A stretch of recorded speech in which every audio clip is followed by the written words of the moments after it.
जय श्री राम। 41 जिंदगियां उत्तर काशी में एक टनल में फंसी हुई हैं।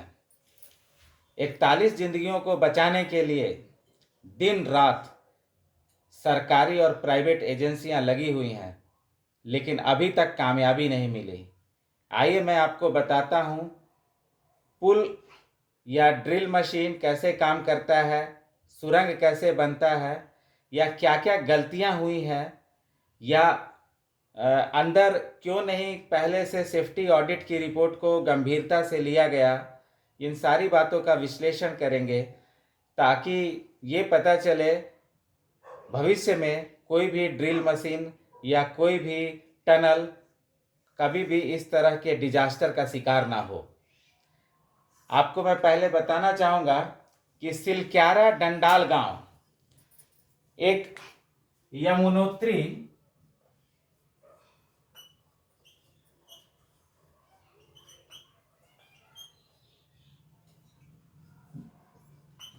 NH यमुनोत्री का निर्माण कार्य चल रहा है उत्तराखंड के उत्तरकाशी जिले में। ये मार्ग सिलक्यारा से डंडाल गांव को कनेक्ट करते हुए आगे की तरफ जाएगा।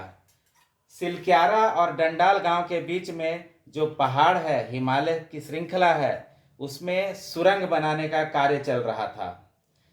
उस सुरंग बनाने के कार्य के दौरान बीच का हिस्सा अगर आप डंडाल गांव की तरफ से देखेंगे तो तकरीबन 1 किलोमीटर के बाद बीच का हिस्सा अचानक से ढह जाता है और अंदर 41 कामगार मजदूर फंस जाते हैं। आज भी वो फंसे हैं। आज 15 दिन हो गए। जिंदगी बचाने की जद्दोजहद जारी है। सबसे पहले मैं ये बताऊं आपको कि सिलक्यारा डंडाल गांव के बीच जो पहाड़ है वो हिमालय की एक श्रृंखला है। आपको ये मालूम है कि हिमालय नवीन मोड़दार पर्वतों में आता है। भारतीय प्लेट यूरेशियन प्लेट से लगातार टक्कर कर रही है और जिसके चलते हिमालय का निर्माण आज भी जारी है। हिमालय आज भी लगभग 10 सालों में 2 से 3 सेंटीमीटर 4 सेंटीमीटर के आसपास बढ़ रहा है। ये नवीन मोड़दार पर्वत बहुत ही संवेदनशील और बहुत ही नाजुक होते हैं। इतने ज़्यादा लैंडस्लाइड्स या भूस्खलन जो हिमालय पर होता है वो इसके कारण ही होता है, इस पहाड़ की संवेदनशीलता के कारण ही होता है। और इस कमजोर पहाड़ में एक टनल बन रहा था सिलक्यारा से डंडाल गांव तक। आपको मैं एक चित्र के माध्यम से बताना चाहता हूं। ये कुछ टनल ऐसा है।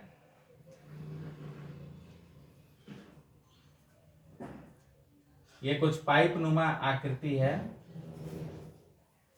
ये टनल में मजदूर यहां काम कर रहे थे।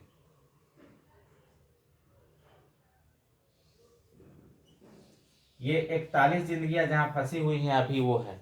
और ये बीच से भरभरा करके ये सारा पहाड़ का हिस्सा टूट गया और टूट करके यहाँ जाम हो गया।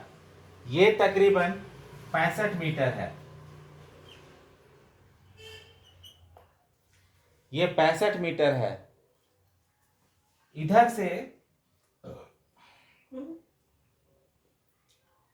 से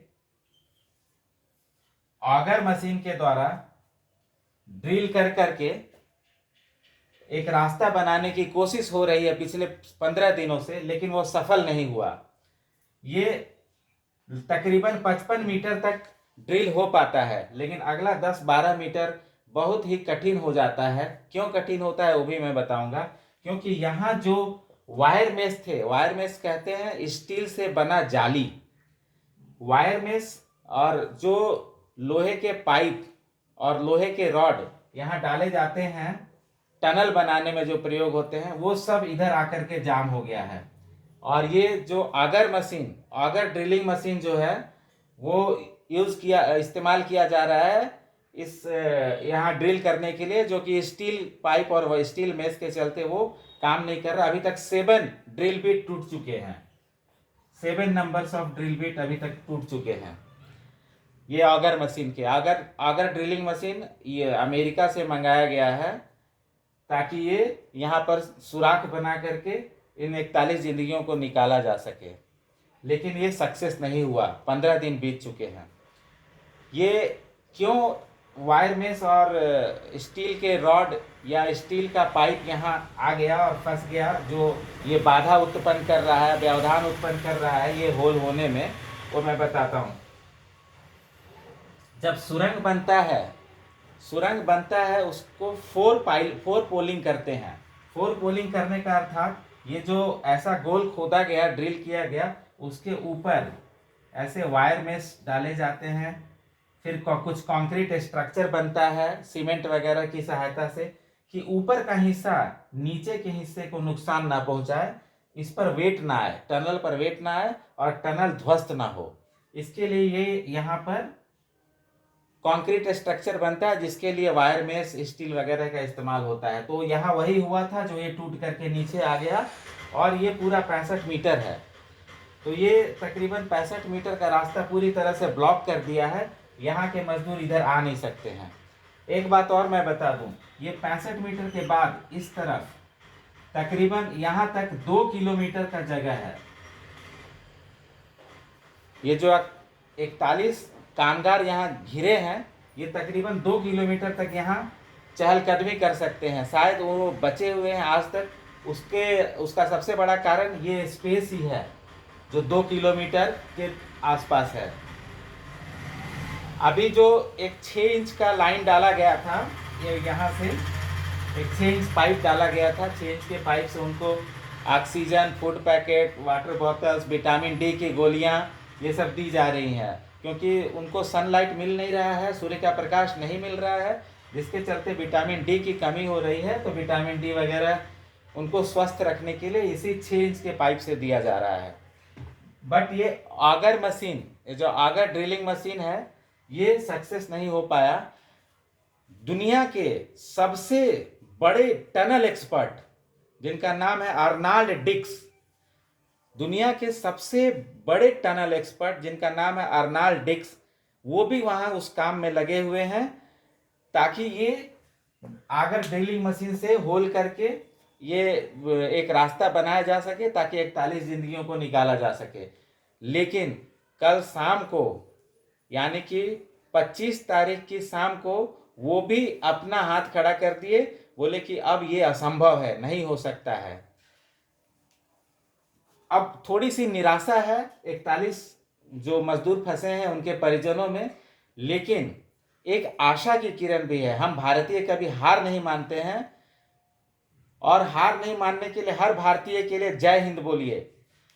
देखिए, हमारे यहाँ 2 बड़ी एजेंसियां हैं, एक है ONGC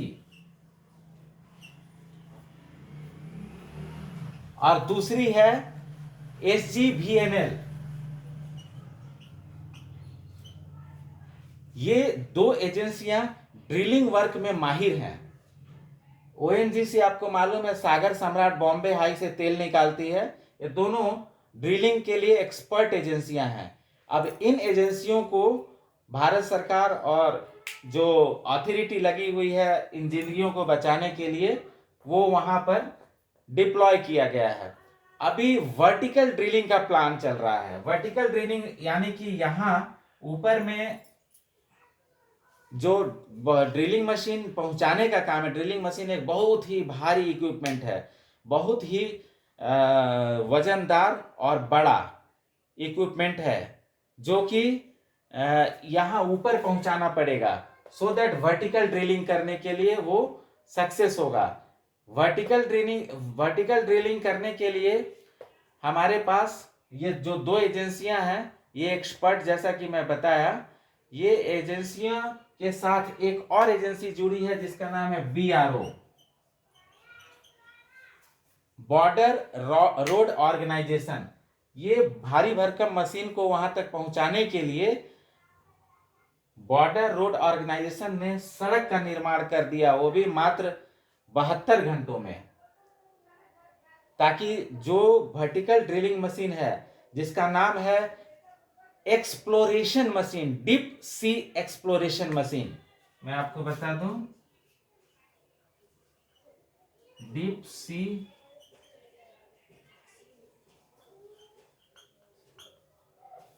सी एक्सप्लोरेशन मशीन। ये मशीन का वजन टन में है। ये जो बॉर्डर रोड ऑर्गेनाइजेशन है, एक सड़क बना करके ठीक पहाड़ के ऊपर पहुंचाने का काम कर रही है। किसको? डीप सी जो एक्सप्लोरेशन मशीन है, डीप सी एक्सप्लोरेशन मशीन यहां से वर्टिकल ड्रिल करेगी, और वर्टिकल ड्रिल करके इसके वर्टिकल ड्रिल, माफ करिएगा, ये वर्टिकल ड्रिल करके यहां से इनको लिफ्ट किया जाएगा। जो 41 लोग हैं, ये प्लान सी के तहत है। देखिए, भारत सरकार, उत्तराखंड सरकार प्लान ए पर काम कर चुकी, फेल हो गई, प्लान बी पर काम कर चुकी, फेल हो गई, और ये प्लान सी के तहत मंगाया गया है वर्टिकल ड्रिलिंग मशीन। जो वर्टिकल ड्रिलिंग मशीन का नाम है डीप सी एक्सप्लोरेशन मशीन। ये तकरीबन 85 मीटर ड्रिल करेगी, 85 मीटर ड्रिल करेगी, तब ये इन 41 मजदूरों तक एक रास्ता बन पाएगा और यहां से इन्हें निकाला जा सकता है। ये जो डीप सी एक्सप्लोरेशन मशीन है, उसको यूज करने, उसका संचालन करने में ये एजेंसियां बहुत ही माहिर हैं। लेकिन यहाँ ये भी ख्याल रखना पड़ेगा कि जो पहाड़ है वो बहुत संवेदनशील है, और ये जब वाइब्रेशन जनरेट होगा ड्रिल करने में, तो वाइब्रेशन के चलते ये टनल का दूसरा हिस्सा ना गिर जाए। इसीलिए सारे इंजीनियर्स वहां लगे हैं और फूंक फूंक कर कदम रखा जा रहा है। उसके लिए जीपीआर, उसको बोलते हैं ग्राउंड पेनेट्रेटिंग रडार, उसका इस्तेमाल किया जा रहा है कि रास्ते में कुछ अवरोध तो नहीं है। अगर कोई अवरोध होगा तो जीपीआर के माध्यम से, अर्थात ग्राउंड पेनेट्रेटिंग रडार के माध्यम से पता चल जाएगा और सही स्थान पर, सही लोकेशन पर ड्रिल किया जा सकेगा। तो इसमें जीपीआर भी, देखिए, दुनिया की सारी टेक्नोलॉजी और दुनिया के बेहतरीन टनल मेकर्स, बेहतरीन मशीन, सारा कुछ इस्तेमाल हो गया, अभी तक सफलता नहीं मिली। लेकिन एक प्लान सी के तहत जो भारत सरकार ने बनाया है, जो ओएनजीसी और एसजीवीएनएल को जिम्मेदारी दी गई है, जो कि वर्टिकल ड्रिलिंग में एक्सपर्ट हैं, ये सारे इंजीनियर्स वहां पहुंच चुके हैं उत्तरकाशी में, जहां पर ये जिंदगियों को बचाने का एक और प्रयास किया जाएगा, और ये शायद सफल भी होगा। 85 मीटर पहाड़ का वहां मोटाई है, तकरीबन 85-86 मीटर ड्रिल करने से ये टनल के अप्रोच में आ जाएगा, और फिर हम 41 जिंदगियों को आसानी से बचा सकते हैं। आपको ये भी जानना चाहिए कि 41 जिंदगियां जो हैं, 41 जो मजदूर हैं, वो कहाँ कहाँ के हैं। आपको मैं बता दूं, वेस्ट बंगाल के 3, आसाम के 2, और जो सबसे ज्यादा मजदूर हैं वो झारखंड के हैं, 15।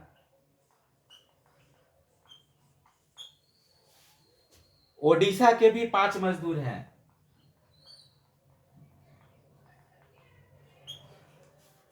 उसके बाद उत्तराखंड के भी 2 मजदूर हैं।